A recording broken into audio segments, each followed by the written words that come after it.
আলাইকুম প্রিয় শিক্ষার্থীরা, আশা করি সবাই ভালো আছো। তো শিক্ষার্থীরা, তোমরা অনেকেই আইসিটি নিয়ে খুবই দুশ্চিন্তায় আছো। আমি তোমাদের এই দুশ্চিন্তাটাকে আস্তে আস্তে একের পর এক পর্যায়ক্রমে এক এক ভিডিওর মাধ্যমে তোমাদের পরীক্ষায় যে প্রশ্নগুলো আসবে সেই প্রশ্নগুলো নিয়ে আমি আলোচনা করব।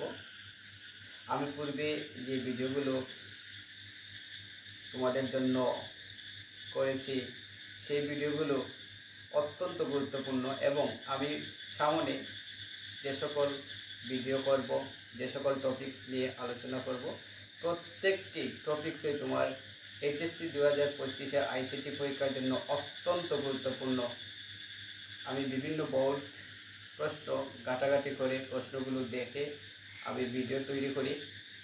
আমি আশা করব তোমরা এই ভিডিওগুলো দেখার মাধ্যমে বেশ উপকৃত হবে, তোমাদের পরীক্ষায় গিয়ে প্রশ্নগুলো কমন পাবে। তাই প্রিয় শিক্ষার্থীরা, আমি যে সকল টপিকস আলোচনা করব সে সকল টপিকসগুলো তোমরা গুরুত্ব সহকারে দেখবে। প্রিয় শিক্ষার্থীরা, আজ আমি তোমাদের জন্য যে টপিকসটি নিয়ে হাজির হলাম সেটি হচ্ছে তোমরা কীভাবে নর গেট দ্বারা এক্সোর গেট বাস্তবায়ন করবে। নর গেট দ্বারা এক্সোর গেট বাস্তবায়ন করতে হলে আমাদেরকে যে কাজগুলো করতে হবে সেগুলো হচ্ছে, আমি বারবারই বলতে হচ্ছে যে গেট বাস্তবায়নের ক্ষেত্রে অবশ্যই তোমাকে দুটি জিনিস মাথায় রাখতে হবে। এক নম্বর হচ্ছে, যে গেট দ্বারা বাস্তবায়ন করবে সেই গেটটি কোন কাজ করতে পারে, যুগের কাজ করতে পারে নাকি গুণের কাজ করতে পারে। যদি গেটটি যুগের কাজ করতে পারে তাহলে তোমাকে অবশ্যই সমীকরণটাকে কৌশলে যুগে পরিণত করতে হবে। আর যদি গুণের কাজ করতে পারে তাহলে তোমাকে ওই সমীকরণটাকে কৌশলে গুণে নিতে হবে। তাহলে এখানে দেখা যাচ্ছে আমরা নর গেট দ্বারা এক্সোর গেটকে বাস্তবায়ন করব। লক্ষ্য করি আমরা বোর্ডে লিখে রেখেছি আমি যে এক্সোর গেটের সমীকরণটা হচ্ছে A not B plus A B not. আমরা নর গেট দ্বারা বাস্তবায়ন করব। তাহলে দেখা যাচ্ছে এখানে A not B A B not এর মধ্যকার সম্পর্ক হচ্ছে অর, যুগ। এখানে আমাদের কোনো কাজ করা লাগবে না, যেহেতু নর গেটটা যুগের কাজ করতে পারে। আমাদের কাজ করতে হবে এই যে এখানে A not B A B not উভয়খানে মধ্যকার সম্পর্ক এন্ড গুণ। তাহলে এই গুণটাকে আমরা কৌশলে যুগে পরিণত করতে হবে। তাহলে দেখি যে আমরা কিভাবে এই গুণটাকে যুগে পরিণত করি। আমাদের যুগে পরিণত করতে হলে যে কাজটি করতে হবে সেটি হচ্ছে, আমরা এ নট বি এর উপরে দুটি বার দেব, এখানেও এ বি নটের উপরে দুটি বার দেব। এখন আমাদের কাজ হচ্ছে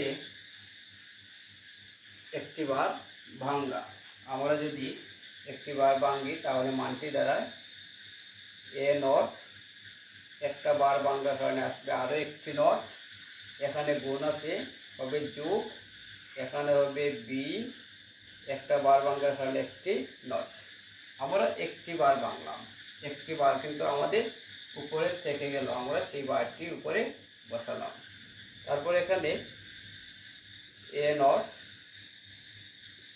গুণ আছে, এখানে যোগ হবে বি নট, একটি বার ভাঙ্গার কারণে আরও একটি নট, আর আমাদের একটি বার ভাঙ্গি নেই, সে বারটি বসালাম। তাহলে দেখা যাচ্ছে আমাদের মানটি এরকম দাঁড়ায়।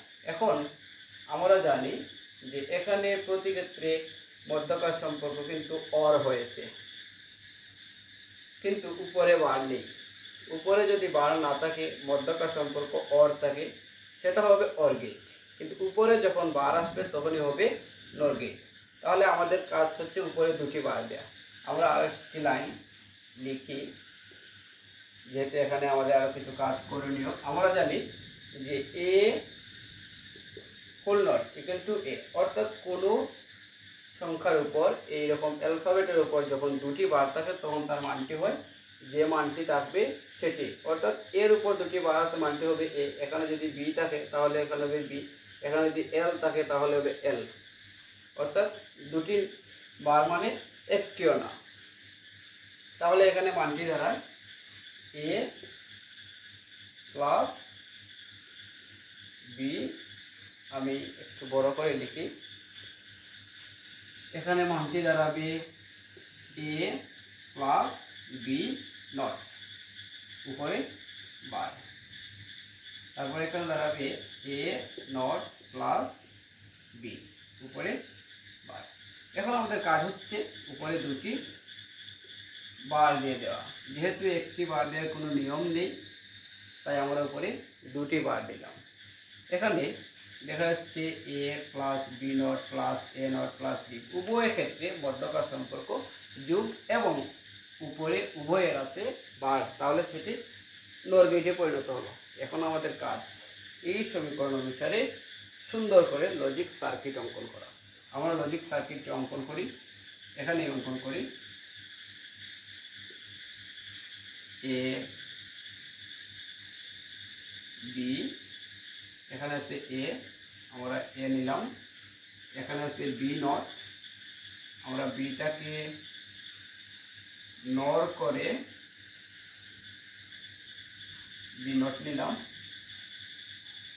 দেখা যাচ্ছে এখানে তাদের মধ্যকার সম্পর্ক অর, আমরা এখানে অর করে নিলাম।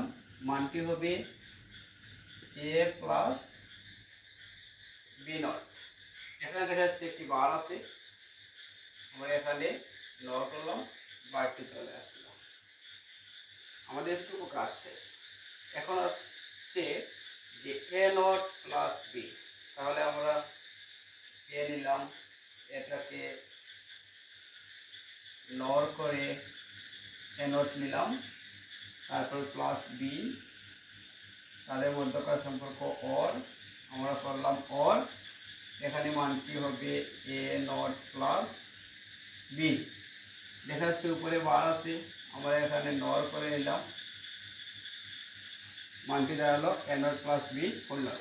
এখন দেখা যাচ্ছে এইখানে A plus B not full not এবং A not plus B full not এর মধ্যকার সম্পর্ক অর, তাহলে আমরা এটাকে অর করব। আমরা অর করে নিলাম, মানটি দাঁড়াবে A plus B not full not plus A not plus B full not. এখানে উপরে দুটি বার, আমরা এখানে নর করে নিলাম, উপরে একটি বার আসবে।